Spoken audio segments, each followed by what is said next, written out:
இந்த இடம் state bank colony. இது ஒரு 25 வருடங்களுக்குள்ளாகவே இது உருவாக்கப்பட்ட ஸ்டேட் பேங்க் காலனி.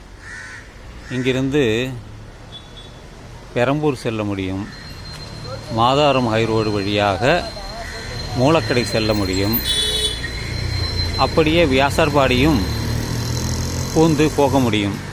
இன்று நடைப்பயிற்சிக்காக இந்த வழியாக வந்தேன்.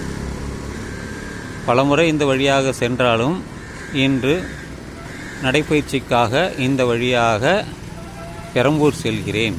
அதற்காகத்தான் இந்த பதிவு. சென்ட் மேரி ஸ்கூல் அருகாமையில் தான் இருக்கிறது.